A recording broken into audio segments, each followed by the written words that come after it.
BET Awards were this past weekend. It was opened up by Kendrick Lamar performing his new single, Alright, off his latest album, To Pimp a Butterfly.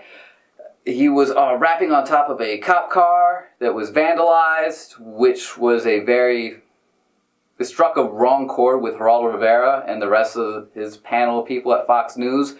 He thought that, I guess he was being very anti-police with that imagery, and also he picked out a lyric in the song, We Hate the Popo, we hate the police, as something that Kendrick shouldn't have said. Geraldo also stated that hip-hop in recent years has been more detrimental to the young black community than racism. Now, Kendrick Lamar responded recently saying that, one, you shouldn't be taking my song out of context, taking one lyric and making a song about hope and optimism and making it about hate, because that's not what the song is. We at Hip Hop and Movie News try not to get into political opinions. Everyone's got their own opinion.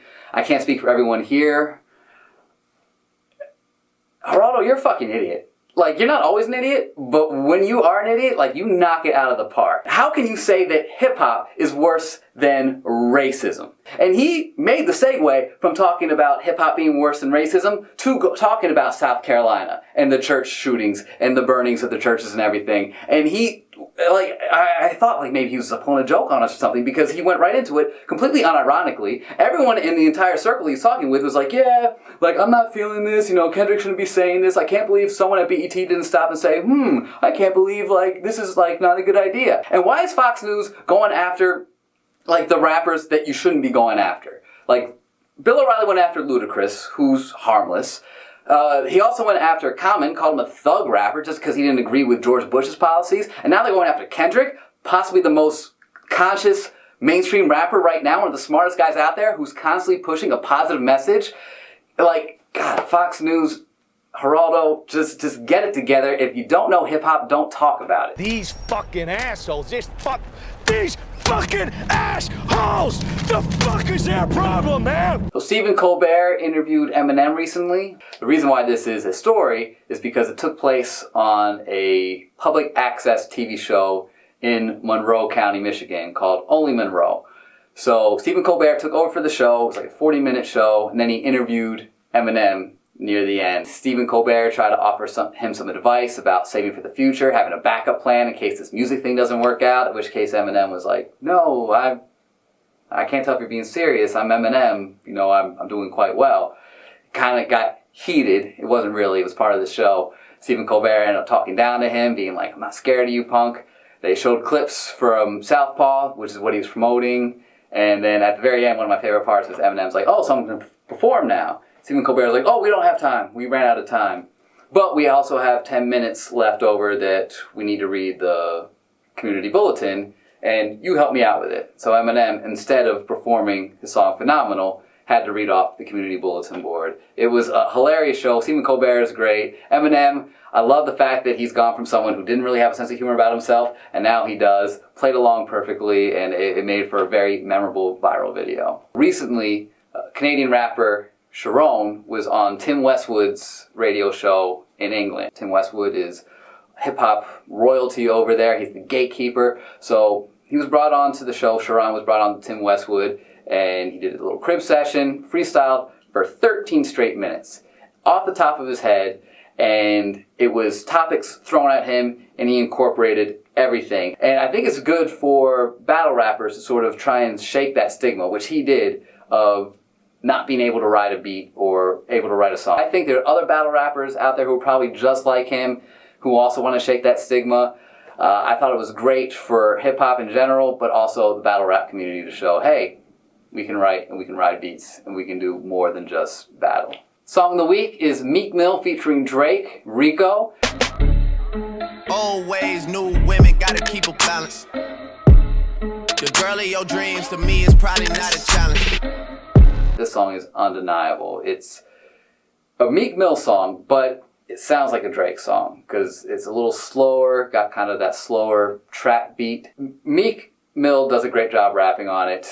He has a great line about how he woke up to his dream girl who's as rich as a beetle, obviously a reference to Nicki Minaj, which was a tie-in to Drake's earlier line, which is one of my favorite lines in the song, about, oh, like, your dream girl probably to me is not a challenge. Which I thought was like, God, you know, a lot of rappers rap about money and girls, and it's almost cliche, but something about the way Drake, when he says it, it's like you totally believe it. You're like, oh, no, this makes total sense. Like, whatever girl, I'm probably like, oh, that's probably the hottest girl in the world. Drake can probably talk to her and probably score a number. For the movie I reviewed this week, my girlfriend told me that I should take her to see Magic Mike. And I said, no, I'm going to go see Terminator Genisys. Arnold is great in this movie. The plot is the same as all the other Terminator movies. There's the war going on in the future against Skynet. The machines have taken over.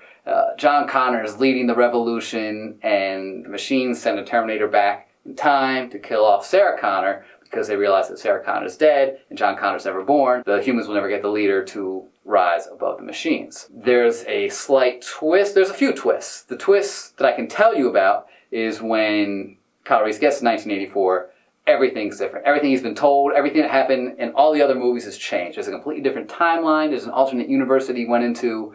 Things have changed. And you're not quite sure why. They got to figure it out.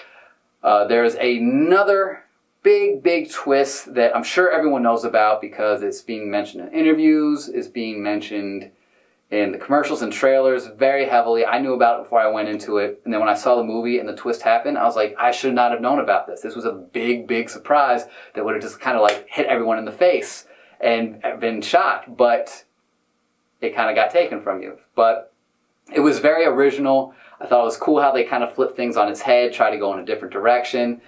Again, Arnold, this was the role he was born to play. It's a signature role. Action sequences were great. The special effects were incredible. The movie itself, kind of inconsistent. The rules for time travel kind of went back and forth. They were confusing. They would make up certain rules that didn't make sense. And I was like, what? No, that doesn't... I can't tell you what it is because I don't want to ruin anything for you. But I was like, wait, if this character says this or does that, then shouldn't this happen? And they're saying that it won't. It's like, no, it would. It would happen. But for the most part, it was just okay. I was expecting more. Not terrible. The critics will have you believe it's a terrible movie. It's not terrible. But especially if you're a fan of the Terminator franchise, you'll like it, but don't get your hopes up. It's not on par with Terminator 2 or the first Terminator. So I give this movie 1 ticket stub out of 3. You don't have to rush out to see it. You don't have to take a whole bunch of friends to see it. It'd be cool to see it, especially if you're a fan of the franchise. Thank you for tuning in to Hip Hop and Movie News. Keep sending in those 15-second freestyle submissions and movie reenactments. We love seeing them. We love sharing them. The 15-second submissions this week come from Siobhan T. Price and Scholar Music. Until next week, everyone have a happy, safe 4th of July weekend. And I'm going to diddy bounce on out of here. Ah! Where did that hole come from?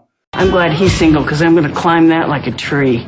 A couple weeks off, I had him tripping like Steph Kerr. The best heroin, homie, look, I'm the S-word. And that's word to anybody. I did somebody, mess around and did somebody. Probably think I did some molly, cause I'm hot. I might be lacking positivity, but if it's too dry, then I apply humidity. Gotta be kidding me. Flow vivid with imagery. NZT to anyone trying to limit me.